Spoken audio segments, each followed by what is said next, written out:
Kan judulnya ada kurma nggak sini? Oh ada. Oh komplit. Ada kurma. Kalau makan kurma, Nabi SAW biasa makan kurma dengan semangka. Kenapa? Sains ternyata menjelaskan bahwa ternyata Fa atau besi yang ada pada kurma ini itu terikat dengan sangat sempurna dan bisa meningkatkan fungsi Fa itu ketika dia ketemu sama vitamin C. Maka makanlah kurma dengan semangka atau jeruk. Kan tinggi itu vitamin C-nya. Atau apa lagi? Biar Anda kuat tulang-tulangnya, habis Anda makan kurma, Anda ngapain? Anda minum peresan jeruk nipis sama madu. Wah, you are strong man lah. Minum itu. Vitamin C dapat, enzim dapat, semua dapat. Dan perkasa luar biasa. Kenapa? Ada besi di sini.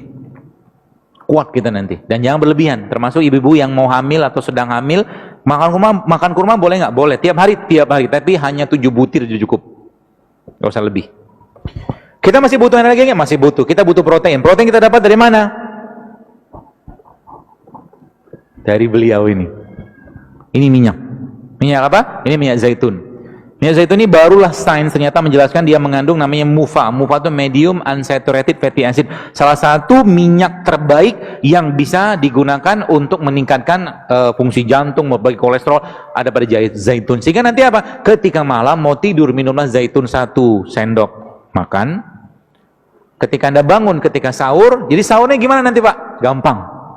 Sahurnya gimana? Anda minum infus kayak beginian, Anda makan kurma 3 butir, minum ini satu botol. Bagus memang sudah dibatasin ya, biar nggak roaming. Minum ini 1 sendok makan, udah cukup buat energisnya. Habis itu ngapain? Doa banyak-banyak. Kan sahur harusnya banyak doa. Ya Allah, kuatkan aku hari untuk beribadah, kuatkan baca Quran ya. Teman-teman kemarin ada lihat postingan saya tentang Ramadan nih. Kalau bisa jadikan Ramadan terbaik, paksain diri Anda. Kalau bisa 1 hari tembus 10 juz. Bisa nggak? Bisa, cuma butuh 5 jam kok. 1 juz itu kira lebih setengah jam lah kalau Anda baca lancar. Katakanlah agak sedikit belepotan, 40 menit lah. 40 menit katakanlah kali 10 ya kurang lebih nggak ada 6 jam, 5-6 jam something lah cuman. Push yourself, sebab apa? Ibadah itu kalau nggak dipaksain sampai bila-bila masa, kata orang Malaysia bilang, nggak bakal bisa. Sampai mati pun kalau kita nggak maksain tahajud, nggak bakal bisa. Serius. Sampai kapanpun kalau kita nggak maksain sholat duha, 12 rakaat, nggak bakal bisa. Serius.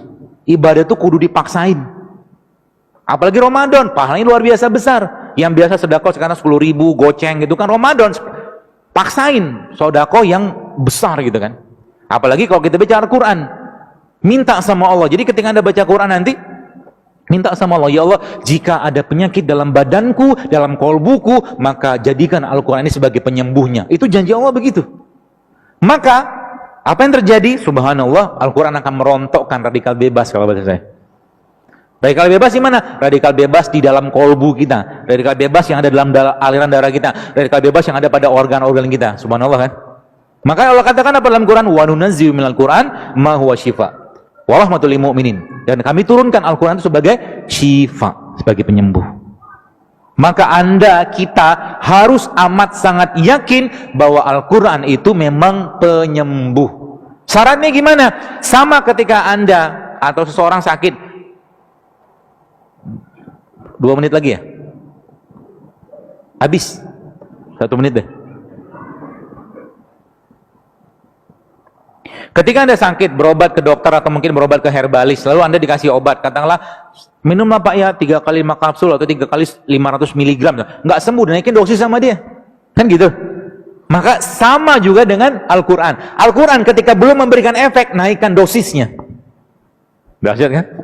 Naikkan dosis baca Al-Quran sampai apa? Sampai kharu sujada wa bukiya.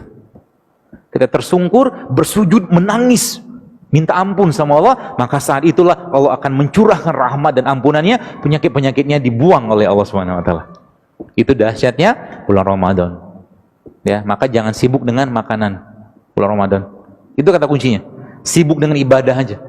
Banyakin zikir, mungkin yang kerja, ya saya katakan kalau memang sudah selesai kerjaannya ya udah baca Quran, pegang Quran. Ya. Dan kita harus komitmen untuk di Ramadan itu khususnya kita menjadi sahibul Quran. Kita menjadi temannya atau sahabatnya Quran. Gitu ya, teman-teman sekalian, mudah-mudahan bermanfaat.